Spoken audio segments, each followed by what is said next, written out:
Mabuto ka ba naman? Ako natatakot ako. Pare-pares tayo. Pero Takot ako sa kaputok eh. Ubusin mo na rin. Diyan na po nagtatapos ang 2 oras nating talakayan ngayong araw ng Miyerkules. Sana po inapuno po namin ng kaalaman at saya ang inyong umaga. Uy, last day of the year! Yes! RSP, mamaya sabay-sabay nating sasalubungin ang bagong taon. Kaya naman, huwag natin kalimutan ang ating kaligtasan habang nag-enjoy. And of course, nag-celebrate ng New Year. Sana'y maging puno ng saya, tawanan at magagandang alaala ang ating Medianoche ngayong salubong. At para sa ating kids, more fun pa tayo dahil susunod na ang The Adventures of Tom Sawyer at Dog of Flanders. At tumutok pa rin sa mga weather updates. Pag-ingat sa paputok! Alright, kita-kits tayo next year, mga kapatid! Ang ating staff, lahat ng mga kasama natin sa Good Morning, kapatid! Pag salubong ng bagong taon, hindi na dito. Pasok! Tara, tara! At Laila, namiss ka namin, Laila! At Sabay-sabay natin simulan ang bagong taon ng puno ng saya at sorpresa dito sa inyong bansang morning show kung saan laging una ka.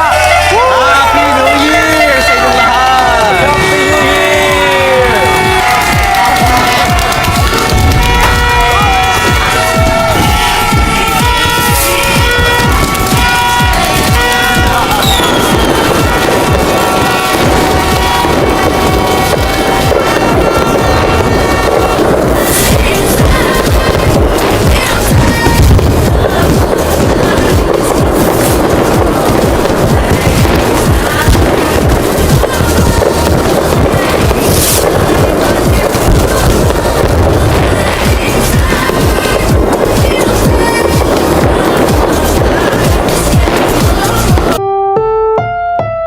Alam niyo ba kung bakit espesyal tayo mga Pilipino?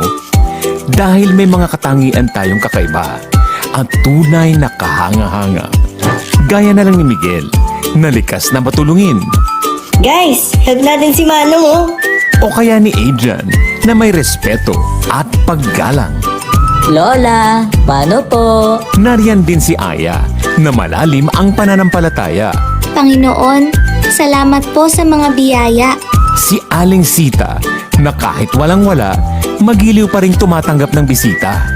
Come in! Tuloy po kayo. At kapag sinusubok kagaya ni Paulo, nananatiling matatag, masiyahin,